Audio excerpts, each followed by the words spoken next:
Bon Marseillais, imaginez un vestiaire bouillonnant de rage après une défaite à Mer à Rennes, où un coup de poing transforme un leader en paria.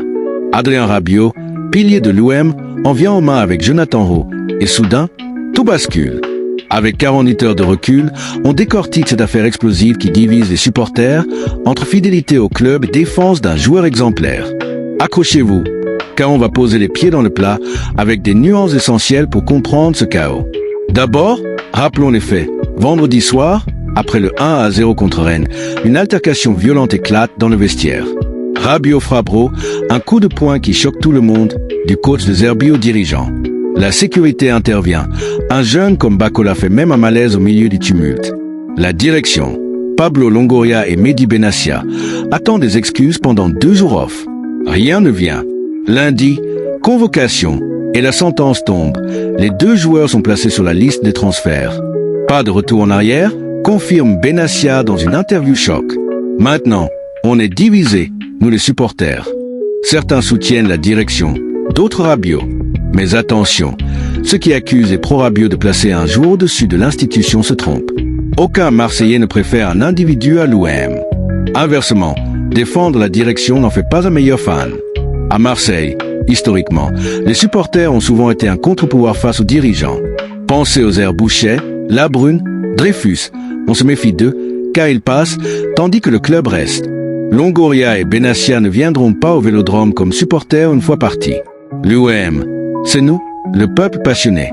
Moi, j'ai défendu Longoria l'an dernier, après un mercato raté avec Marcelino. Pourquoi?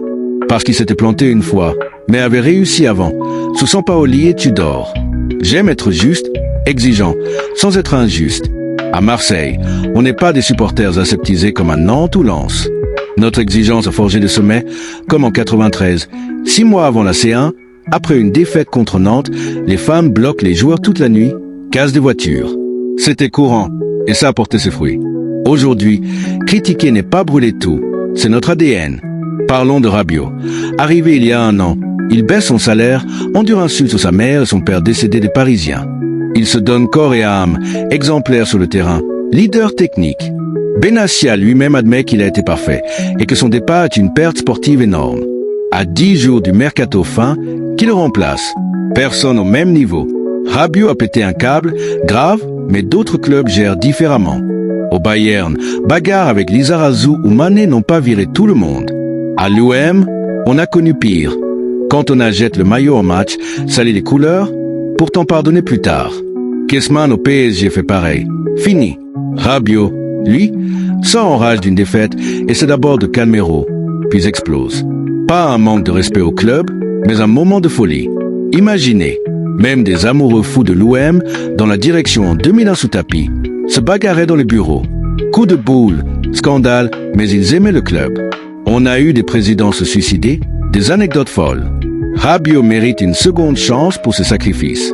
Une amende, une suspension, pas l'exil. Surtout quand l'OM recrute Greenwood, accusé de graves faits, au-delà des valeurs. La plupart des clubs l'évitaient pour éthique. Nous, on le prend, car talentueux. Contradiction pour faire respecter l'institution. Benassia dit avoir une relation extraordinaire avec Rabiot, mais ne passe pas l'éponge. Peut-être des plaintes de joueurs, peur pour l'équilibre du vestiaire. Longoria parle d'événements d'une violence extrême, inouïe. Ok, mais eux aussi ont eu des excès.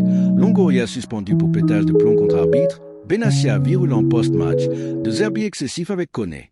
Tout le monde craque parfois. Rabiot, en 5 à 10 minutes de folie, perd contrôle. Dans le boulot, un bon élément performant garde parfois sa place malgré un écart. La décision est collégiale pour montrer l'exemple. Mais ça marche? Après Lo et Mbemba écartés pour discipline, voilà une nouvelle bagarre. Peut-être plus de clash à venir, avec des proches de Rabiot comme Rouli ou Asger mécontents. Le vestiaire risque de se fracturer plus. Sportivement, l'OM perd, Rabiot trouvera mieux ailleurs. Moi, j'aurais été moins radical. Aux supporters, respectez les avis divergents. On n'est pas d'accord sur tout, c'est normal. Même avec votre meilleur ami, des débats sur l'OM. Si vous suivez un YouTuber en pensant aligner toujours, arrêtez, impossible sur 60 sujets. On se mouille, tranche, évolue. Moi, je peux me tromper sur joueur ou coach, comme tout le monde. Mais sur l'essence de l'OM, je connais par cœur. Quant aux médias comme RMC ou l'équipe, ils font leur job en couvrant l'affaire. Pas de complot. C'est l'UM qui s'est mis dedans. Nous, supporters, critiquons d'abord quand ça va mal. Être solidaire contre injustice arbitrale. Ok, mais pas parano. En conclusion, je respecte la décision, mais l'UM est perdant. Rabiot, merci pour tout. Il n'a pas craché sur le maillot. L'institution, c'est les résultats futurs, pas virer un pilier sans nuance. Cataldo des Dodgers le dit. Focus sur le terrain. Espérons que ça motive l'équipe. Qu'en pensez-vous? Débattez en commentaire. À bientôt pour l'avant-match.